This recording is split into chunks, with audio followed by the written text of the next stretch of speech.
Hello, everyone, and welcome to Base Live. I am Liz Prue, VP of Marketing here at Base. I am so excited for today's event, and I want to thank you all who usually watch on Facebook for joining us here on YouTube today.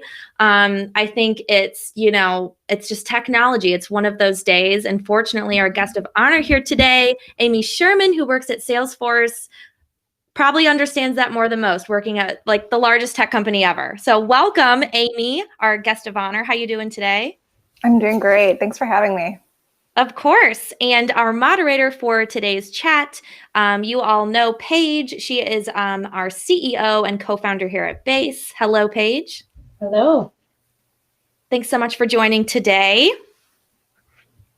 Okay, everyone. So the housekeeping items for today, we are going to be still running our chat on YouTube, so make sure that you post all of your questions. We will be answering questions throughout the discussion. I'll be behind the scenes collecting your questions for Q&A as well.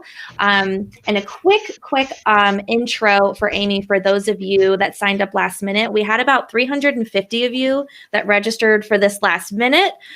So we were really excited. Thank you so much for joining.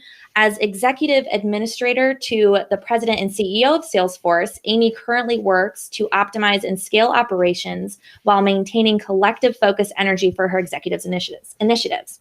And prior to joining Salesforce, Amy provided C-level support at Dropbox, Pinterest, Lucasfilm, and she has a passion for making connections and helping empower support professionals to drive their own career success. She moved to San Francisco 12 years ago from the East Coast and now lives in the East Bay with her young family.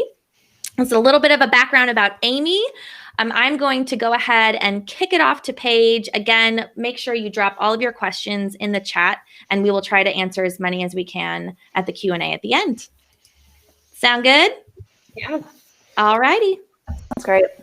Everyone, thank you so much for joining us today. I'm so excited to introduce you to Amy and for you all to get to know a little bit more about her. So before we get started, Amy, you have such a wonderful story to share, and we heard a little bit about it in that brief description.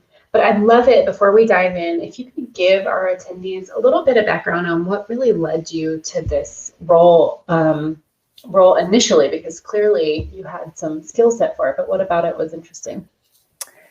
Yeah, I would love to say that it was intentional and that I blazed my own path from day one. But the reality is that I fell into being an executive assistant as I graduated from college in 2006.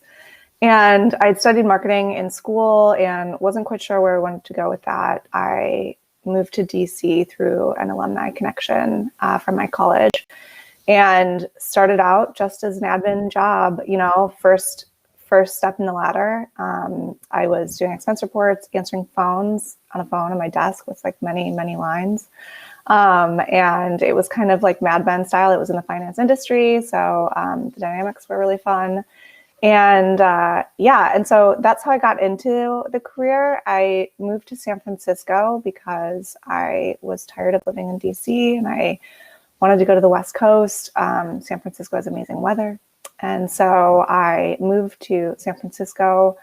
I was in my early 20s and I was pretty impulsive at the time. And it was 2008, which was the depth of the recession and unprecedented, more unprecedented times of unemployment. And I got a job in the finance field, but quickly realized that it wasn't what I wanted. And so I spent 30 days hustling, I carried my resume with me at the time and gave it to anyone that would talk to me, basically. And I was in a recruiter's office applying for another finance job, taking an Excel test. And I overheard her talking about a position at Lucasfilm, supporting an executive there. And I jumped up and I was like, I'm the person for this job. Here's my resume. Like, you have to submit me for an interview. And I ended up getting that job. And that job really transformed my perception of the executive assistant role. The executive that I was partnered with was amazing. She was a 20-year veteran at Lucasfilm and just an incredible executive to learn from. And she's the person who empowered me and gave me the passion for being an operations and support professional that I carry to this day. That's really awesome. And in a separate conversation, we need to talk about your early years in San Francisco, because I also moved there in 2008. And I bet we cross paths. I'm So that's sure really we cool. did somewhere Yeah. on Union Street. Not that big of a city. Exactly. Well, it's clear that you've found a role that you're really great at and that you excel at. And on top of all of that, things have been very, very wild at Salesforce lately. And I'm sure they weren't calm before the Slack acquisition kicked off, but it sounds like they have been wild recently. And I know that this has meant a very, very intense workload for you in particular. And like we've talked about, I know there's no way to survive in that sort of environment, let alone even think about beginning to thrive, unless you can think carefully about how to scale yourself, your time, your brain, your emotions, all of these things. And in our prep conversations, I really loved the approach that you shared with Liz and me about how you went about crafting your role and time in a way that not only serves you and the job that you're there to do, but also the organization as a whole. So can you share a little bit about that journey with this group? Yeah. I love those takeaways. Absolutely. And again, like I'd love to say that it was some amazing process that was perfect from start to finish. Master plan. Yeah, it really wasn't. And I always think it's important to share a little bit of sausage making, especially, talking shop with fellow industry professionals, because it's important to know like how things are actually done. And so, yeah, as I was jumping into the role at Salesforce, I definitely thought that it was going to be taking me down one track, which, I had done two young startups, and it was a little bit chaotic, constantly worrying about monetization and globalization and threats around every turn. And I thought, I'll go to Salesforce, it'll be really calm, and I'm going to work with my executive in our corner of the universe, the Salesforce universe, and it'll be great. And it turned out that that wasn't what fate had in store for me. The executive that I partnered with ended up being an amazing visionary individual. I'd love to say that I saw that while I was interviewing, but I found that when I was interviewing, I was really just looking for, a steady executive whose values that I could align with. And it turns out that he's a lot more than just your average individual. So I'm very lucky in that regard, because I've gotten to have the experience of a lifetime working at Salesforce. So about a year into that role, things quickly started changing. My organization went from, roughly 5,000 people to 10,000 people overnight. And then 6 weeks later to 20,000 people. These are rough estimations. And so that's like truly how fast my world changed. And, I think that there are two ways to come into scaling oneself. One would be with that long-term horizon and a path, you can see that you're growing and scaling. And the other is kind of like, wow, I've just found myself at the bottom of the ocean. And I need to figure out how to swim quickly. So my process at Salesforce has definitely been the latter. And I'm grateful enough to have the privilege of working with an executive that allows me to learn and supports me when I need it and doesn't support me when I need it, because he trusts me and knows that I'm capable in a lot of ways, sometimes more than I trust myself. So first off, I'm really privileged in that regard.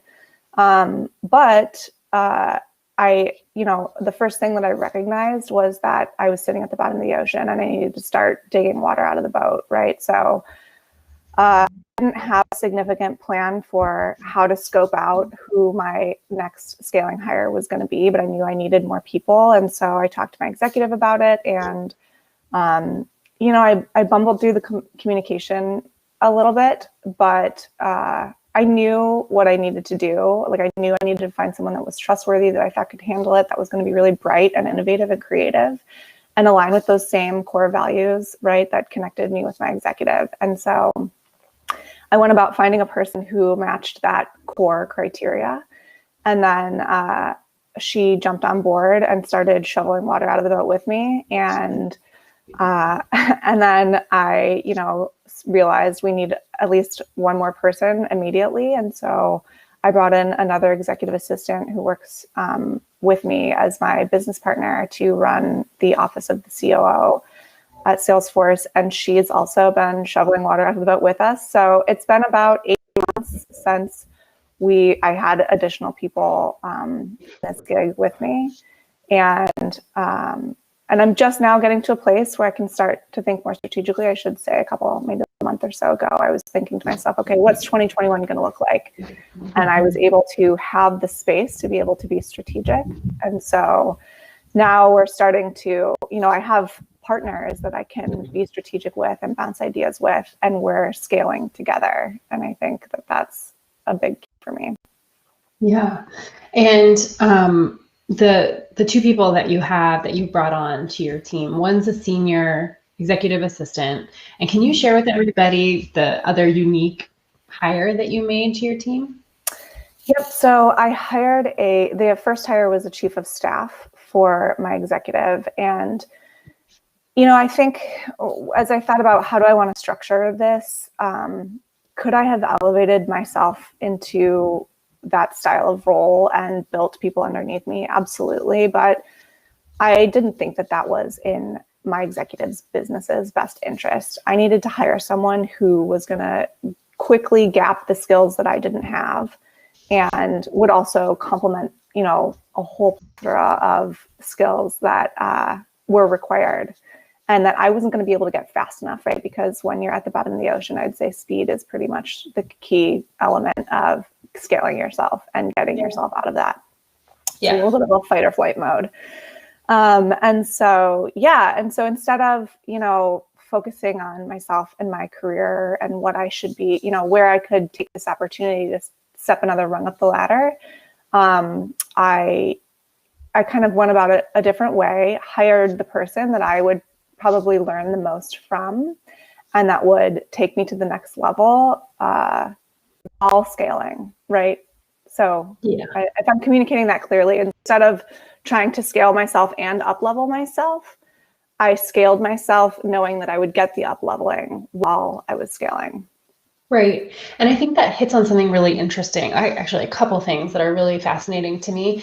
Not only that you had the confidence and the security in yourself and your job and your role to go to your executive and say, here's what I need, no matter what that process looked like, of clearly communicating it to him to support you through that process. And then for you to realize what you just said, that you want to not up level and scale yourself at the same time. Can you talk, and I know we talked about this a little bit before too, of operating from a place of security. I love that mentality. And I think that that's something that this audience would be really interested in too. Yeah, absolutely. I mean, as you're going through the scaling process, I could quickly identify all the 50 million ways that I was failing and dropping the ball. But the reality was that I knew that it wasn't me that was failing. It was me in the situation of being one person is not adequate to support an executive with an organization of 25,000 people.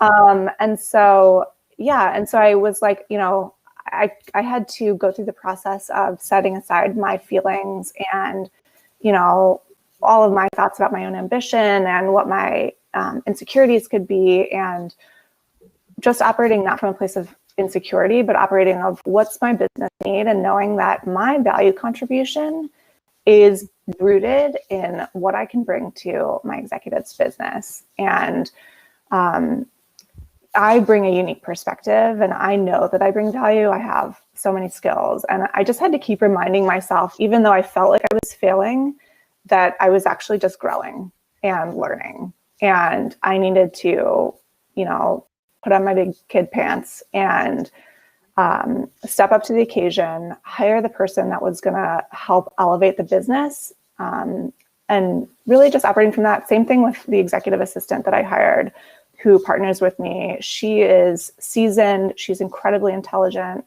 I don't have any question about competition or feeling insecure or that I'm inadequate in this team. We support each other. We recognize each other's weaknesses. We talk about those things, and we also recognize each other's strength. And we gas each other up, and we encourage each other, and we empower each other, and we challenge each other. And that's really far more healthy, I think, and interesting to me than constantly like feeling territorial or competitive, because at the end of the day, I want to be successful because of myself, not in spite of myself, right? Mm-hmm. And so that really feeds into that. I love that. And it's something that I've thought a lot about too within this organization, but just in general as a professional. How do you lead with trust? Can you assume the best of others and for others? And if you've got that reciprocal trust, then I think that's where you really, really reach greatness. You're never going to be able to do it if you're operating from a place of fear. So I love that. I completely agree. And I think that trust begets trust, right? Respect begets respect. Totally. I never go in thinking that like I'm at some crazy deficit or, you know, as we all know, being an executive assistant, you are often sitting at a table where you are not necessarily at the exact same education level, experience level, you know, et cetera, a lot of brackets.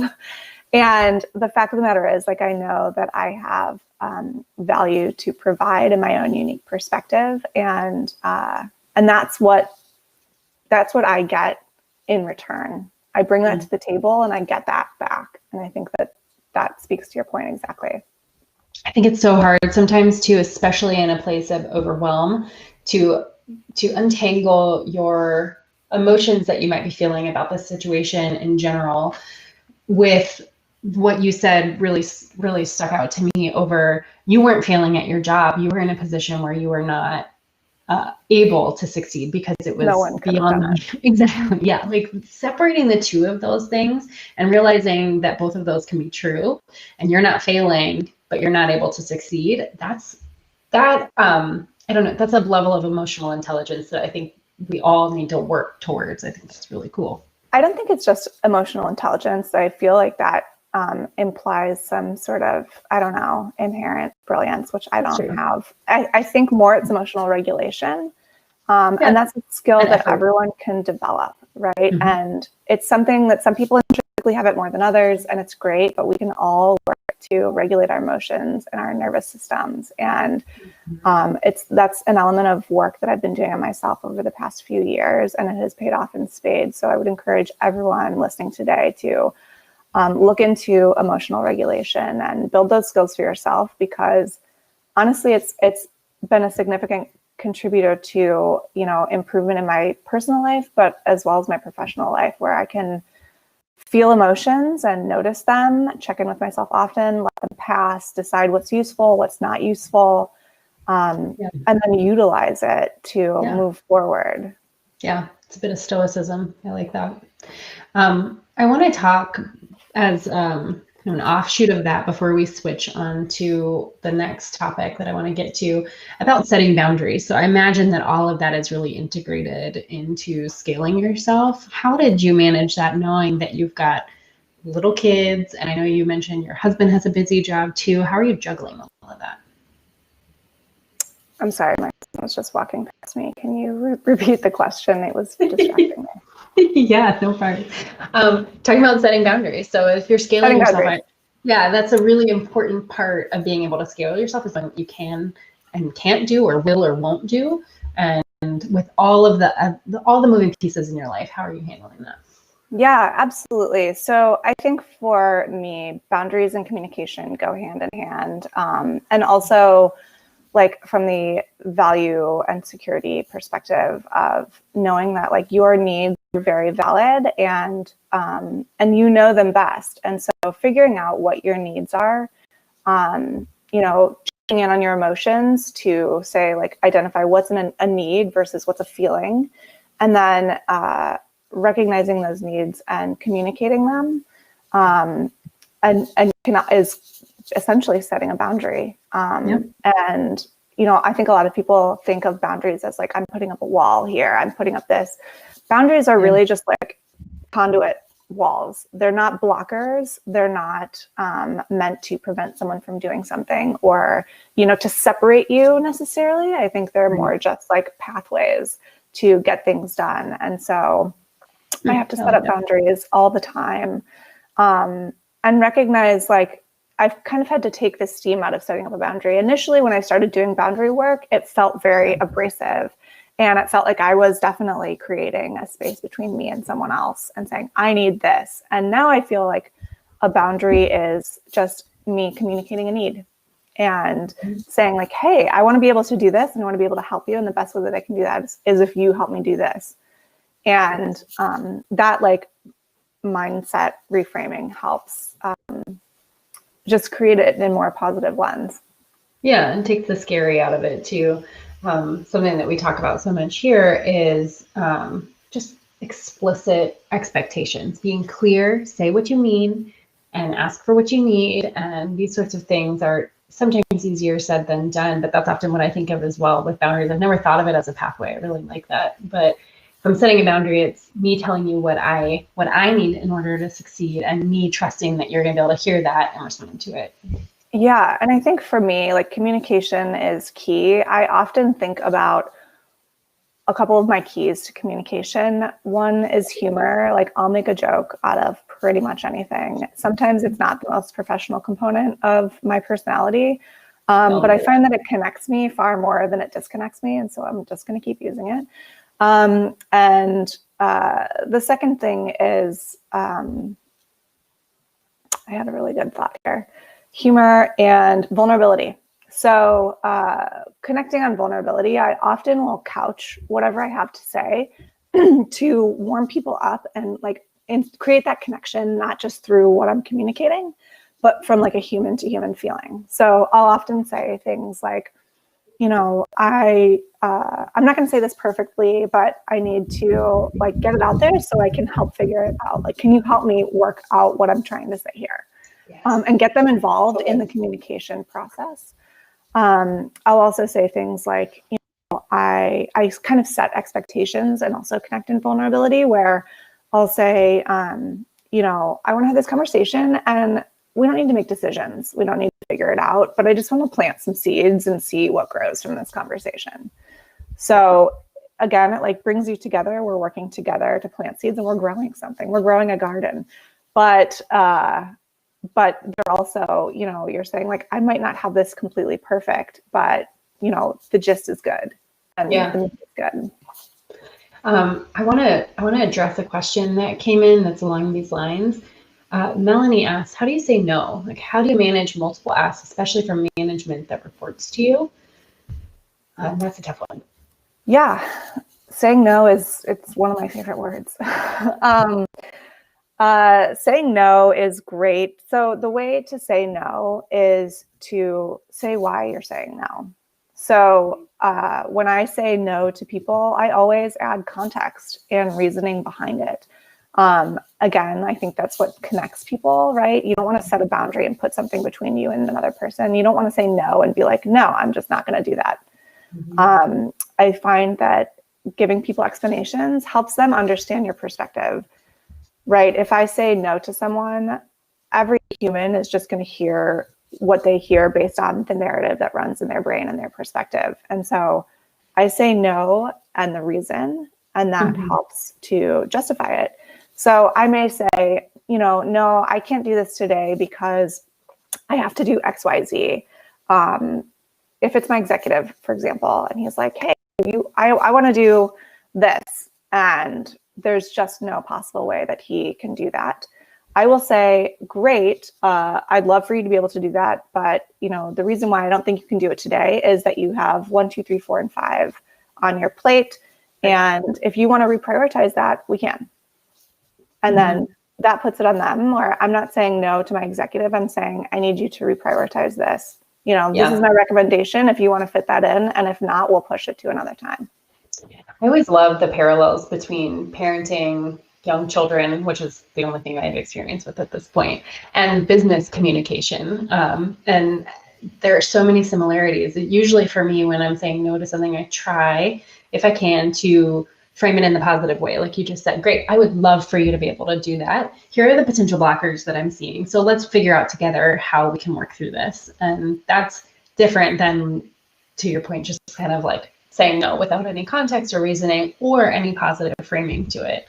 It's a tricky thing to do, but I'd imagine that all of the boundary work that you've done has really helped too. Yeah, I think if your gut reaction to something is no, like that's worth exploring because it's probably valid. So do that internal conversation for yourself and say, okay, no, I have no desire to do this.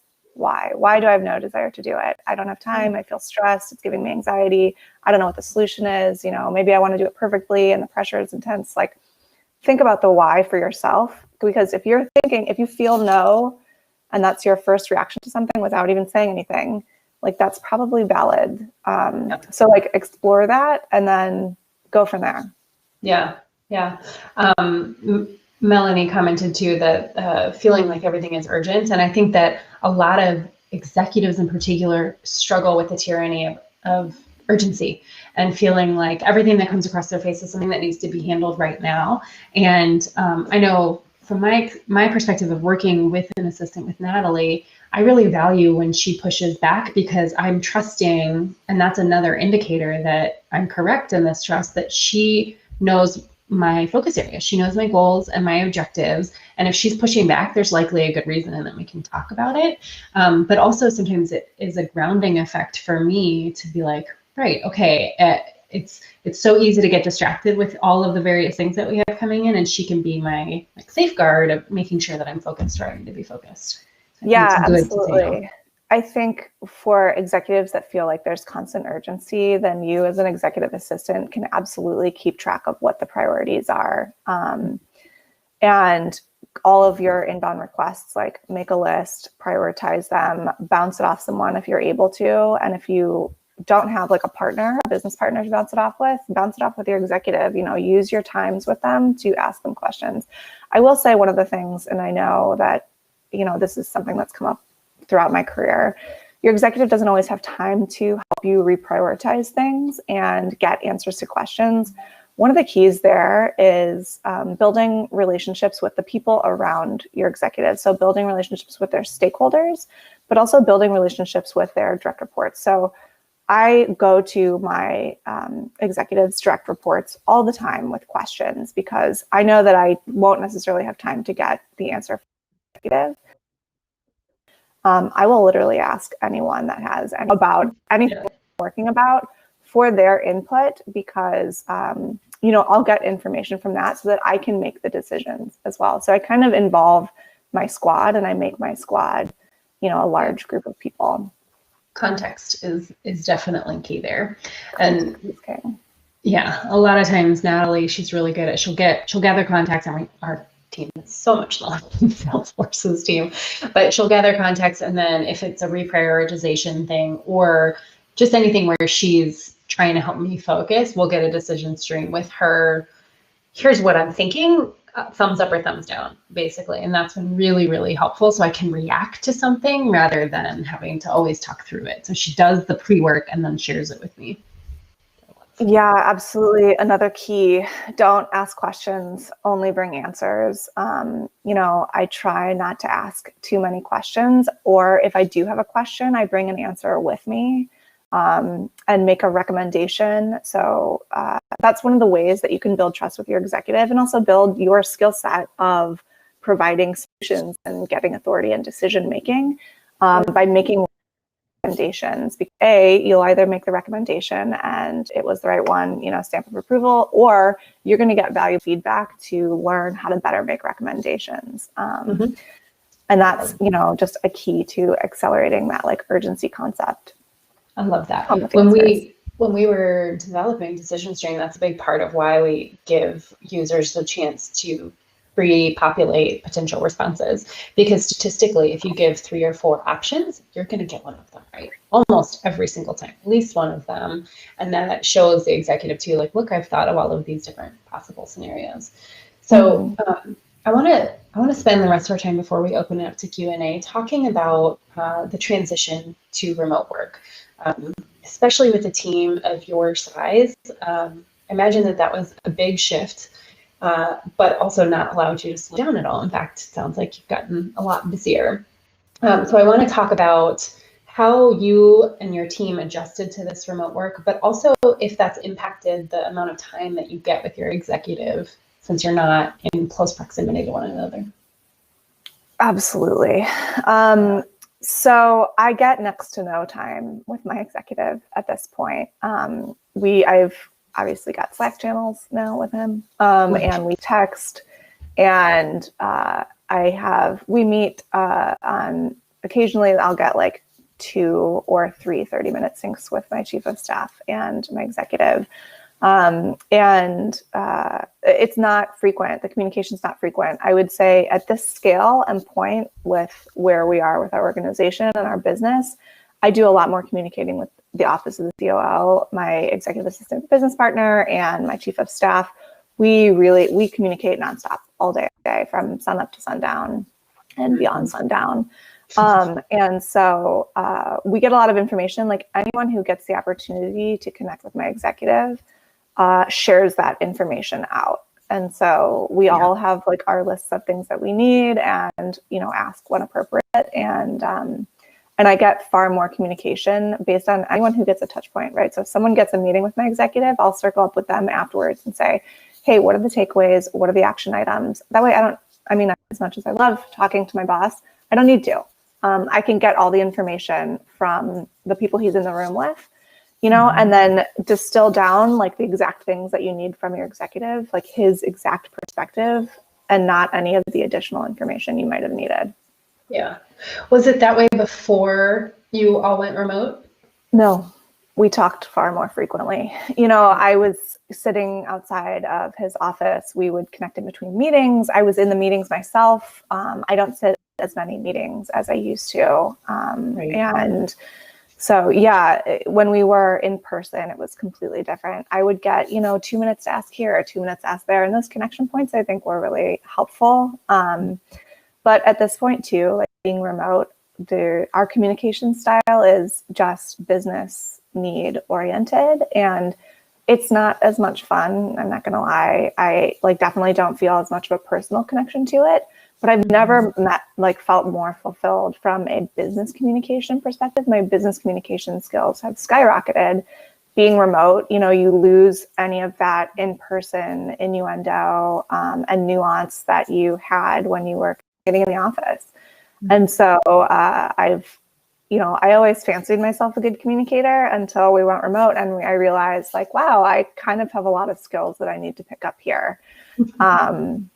And so, I think one of those keys is just thinking about your literal communication skills. So making sure that you are, thinking holistically and that you are communicating frequently. And that you make connection points with people. And then also strategic communication skills, thinking holistically, thinking about what needs to be done. You don't get the benefit of side conversations and seeing people's body language. And so you really have to focus on what are the priorities, what are the needs, what do we need to get done today, and communicate with that in mind. Mm-hmm. I've worked remotely for a really long time, so I'm thankful that transition didn't smack me in the face along with everything else last spring. But I find that with remote work, you have to be so proactive with the communication. We've already touched on context a little bit, but it can sometimes feel like extra steps. I might get out of a meeting that Natalie wasn't in, and I've got to type my follow-up thoughts to her, or sometimes I'll do a voice memo and I send it to her in Slack, and I send it to a few other key people on the team, so everybody's got that context. And it can feel like extra work, but also I think it's really, really important so that we're all on the same page, because all of these side conversations are going on without any of those, I always call them happy collisions in the office. Sometimes I guess they're not as happy, but the water cooler talk, you're not running into one another and sharing that context. You have to plan for it, and that's hard. Has Slack changed that at all? Yes. So at Salesforce, we are all transitioning everything to Slack, essentially, for the obvious reasons. And Slack has definitely changed that. I mean, it's been so useful in creating channels. I think at the beginning, we all kind of felt like we were walking around the halls of some giant building, like, hello, is anyone here? And, we're all starting to get the hang of it. And it's made connecting with people very fast and easy. It's very intuitive. I feel like when I communicate on Slack, I feel like I'm truly talking to people. I could text them. I don't know, it makes things easier. It does feel more personal. I've got my emojis, which are fantastic. And I will say too, like with communicating in remote, to your point, like I'll take any style of communication. I feel like previously the most common way that people got a hold of me were, a G chat or like a DM or an email. And now I'm getting information from email, from Slack, from text. I often call people. I'll tell people to call me all the time. That's one of the ways. Maybe it's because I'm a child of the 80s and I grew up spending hours on the phone that was attached to my kitchen wall. But, I connect with people on the phone. And so I call them, I think it freaks a lot of like Gen Z and the younger millennials out when I call them on the phone and leave them a voicemail to call me back. But when we get on the phone, I connect with them as if I would have one of my high school friends or one of my grade school friends. I'm like, hey, we've got this going on. We need to figure X, Y, Z out. And it makes the communication so much faster. And so I think like not being afraid to pick up the phone and call people. If everyone's going digital, you just pivot and go analog and you're able to get solutions a lot faster.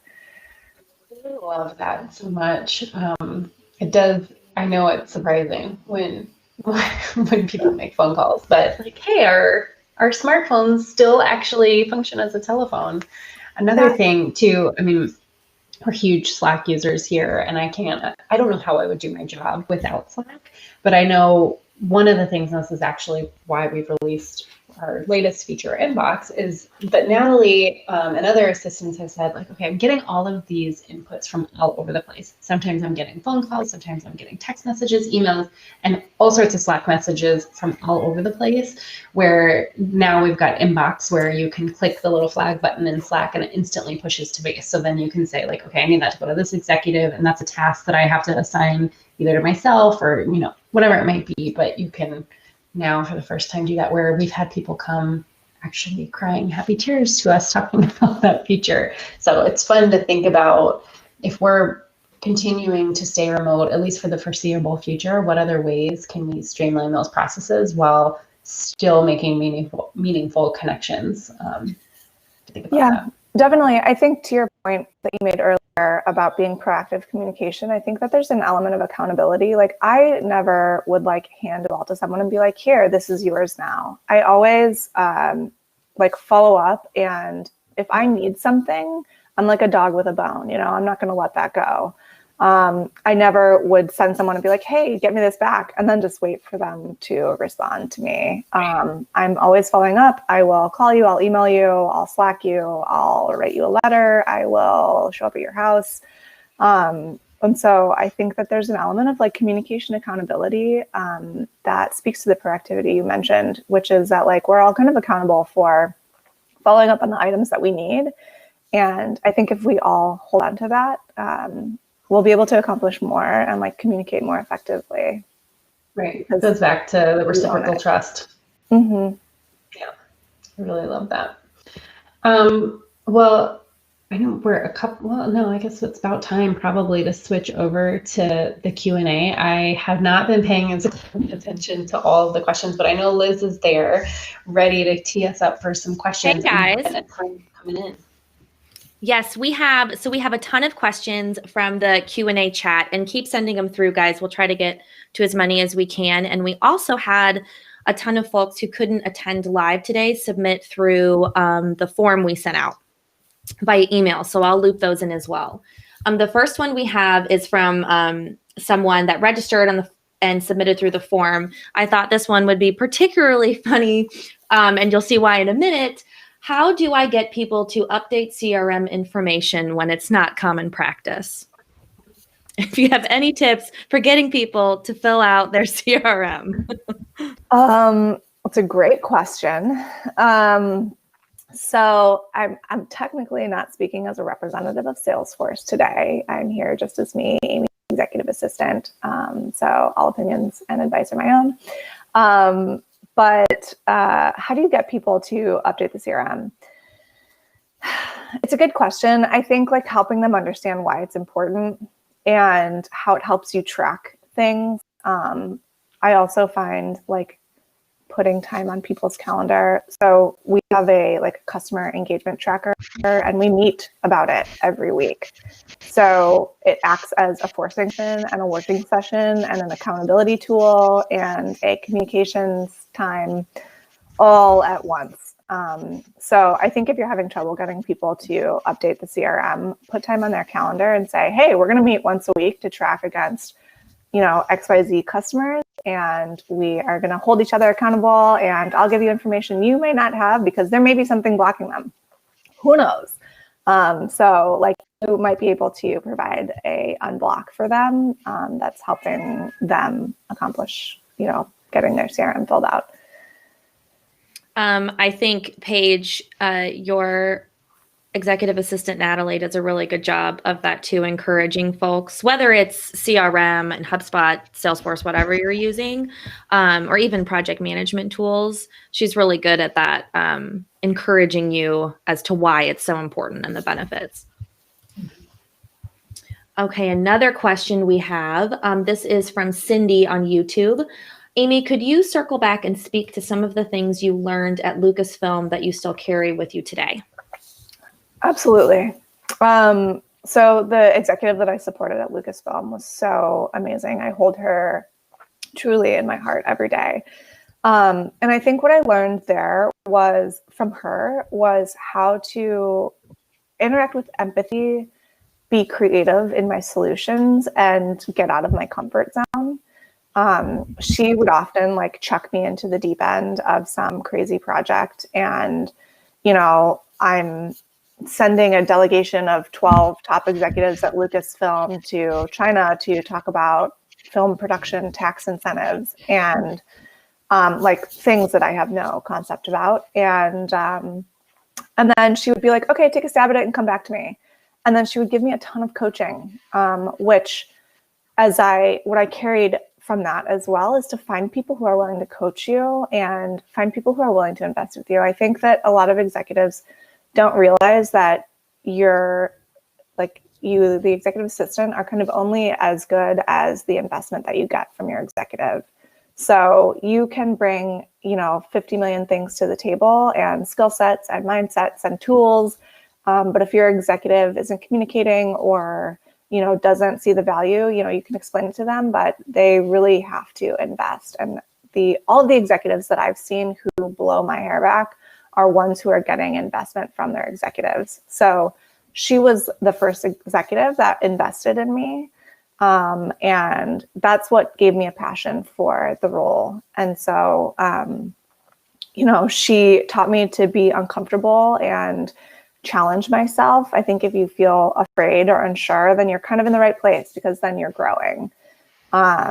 She taught me to be creative. She also taught me how to have fun at work. We had a lot of fire drills with production schedules and, needs and coordinated efforts. And she was always willing to decompress those situations a little bit and get back to, the fun and joy that you can have at work while still grinding. That's so important. It's, you wish you could. God, I'm so sorry. Is that a kitty? Yeah. Oh, we have to see him or her now. There you Hello. go. Oh my gosh, this is so embarrassing. No, this is amazing. I'm so What's sorry. what is, yeah. My cat has a ton of advice to give everyone. So this is one of the perks of working from home. And I think speaks to the vulnerability component, how mortifying that I'm sitting here trying to espouse my infinite wisdom. And, my 17-year-old cat is trying to boss me around. 17. Yes, 17. So, I think that those are the things that I carry with me. And again, having fun at work. Yes, I'm sitting here trying to be professional, but we all work from home right now and it's not perfect. And this is what it looks like. What's your kitty's name? Her name is Samui. She's named after Koh Samui, which is an island in Thailand. She's a Siamese cat. So. Oh. Cheryl says that she has your cat's twin. So. Amazing. All my cat people know what I'm going through right now. I'm sweating. I have two dogs, a Weimaraner and a pit bull. And we whenever my husband and I have stuff like this, I try to keep them in our room. And I'm like, stay off the bed. And then I go up there and they're like underneath the comforter, just washed all of it. You know, they're drooling everywhere. We get it. Yeah. This is just where we are right now. Right. I'm also wearing a black sweater, so it's fun for me. Yeah. Hey, it's work from home life. What is he? She agrees. We get this question a lot, and I think you're probably the perfect person to ask and provide some context. A lot of folks are asking, what are the different skill sets between an EA and a chief of staff? And I think it can be definitely situational, but I think your situation that would provide so much value to our audience. So could you walk through that a little bit? This is a really great question, and something that I've thought about having hired a chief of staff, which is something that I'd never done before. So there is in my opinion, a ton of overlap between an executive and a chief of staff. And I've often, as I look back on the process of hiring and scaling in my organization, I think if I were to go back in time, I might have titled the role differently, because truly I believe that my chief of staff now is a business strategy operations executive, candidly. She's phenomenal and brilliant, and a chief of staff title does not do her justice. And so at her level of strategy, her intelligence, her vision, like not even one iota. So I'm hoping to change that at some point because she is well beyond that. But I think when taking those learnings, the chief of staff's title to me really feels like an evolution of an executive assistant role. So there's an element of prioritization and administration and operations that aligns really closely with an executive assistant style role. So my chief of staff has never been an executive assistant. And so there was an element when she came on board where she was like, what do you do? And so I had to explain, we bumped into each other a bunch. And I had to be like, this is something that I do. You wouldn't know that because don't have experience with executive assistants. And so there's a ton of overlap. And so I think when you think about hiring a chief of staff, like definitely identify what your needs are from a business scope perspective and title the person appropriately. But also, like, I think that the chief of staff role, I think administrative roles have an element of like gap filler or, what needs to be done, I can do that. And it's ambiguous. It's a little bit broad. It can kind of be like you do whatever needs to get done. And as an executive assistant, as you climb your career, you get more strategic and you become more tied to the business strategy and the value contribution of what needs to be done. But, and I feel like the chief of staff still maintains an element of that gap filler component. And so it really bridges the space of being an executive assistant, because when you're chief of staff, you're not doing administrative work, right? Like my chief of staff doesn't do any element of calendaring. So I think like you let go of that administrative portion and you're still holding on to, you're bridging that gap filling component where you'll do whatever needs to get done from the business perspective before you would move into a strategic business operations perspective where you are essentially running programs, setting strategy, setting vision, and you would hire potentially like a program manager who would help you execute against those elements. Is that clear? Yeah, definitely. Okay. Super helpful. Several people have also asked about the Salesforce culture because it is, pretty infamous, and a lot of folks would like to know, what part of the culture do you appreciate the most? Yeah, it's great. So Salesforce really does have an amazing culture, and it's one of the reasons that I was attracted to the company. I think that my favorite component of the culture is grace.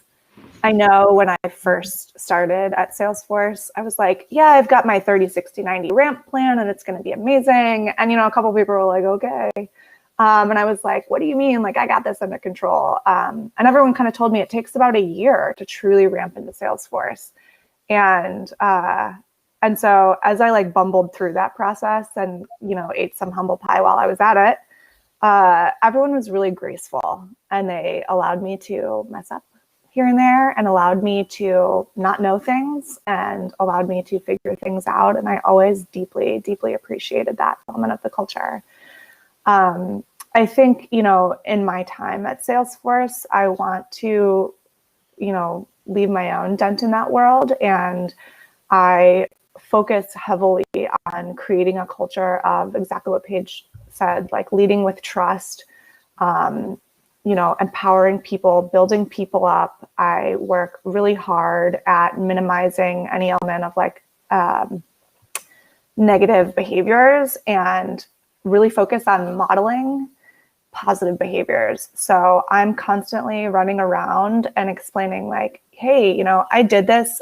We set up this meeting and I told these executives, your amazing EAs got this meeting landed at 3:00 today. Could I easily say, hey, executives, closing loop, like I got this scheduled for 3:00? Yeah, but I worked with 5 EAs and I want to give them that acknowledgement and recognition that they deserve. And so I take opportunities to gas up every executive assistant in my organization that I can. And I do that because I want to model for them so that they do it for each other. And so that's kind of like what I'm hoping my like cultural legacy is at Salesforce, one that really sets a tone of empowerment and partnership and positivity and strength and trust. I love the idea of a cultural legacy. I just made that up. Oh, great. You should coin it. You really should. I'm going for it. That's awesome. We only have a couple minutes left, so I'll end with one more question. And this is something so the question is, what happens when you may not feel support from your leadership team? And we've touched on this a little bit in the discussion today, and I'm assuming a lot of it will revolve around advocating for yourself and working from that sense of security. But I'd love your advice on that, especially now that so much of our community may be just feeling that because of the current environment and still working from home, and there's so much more uncertainty. So would love your thoughts on that. To make sure that I understand the question correctly, you want to hear my thoughts about how to operate when you feel unsupported or ways you can get additional support? I think when you feel unsupported.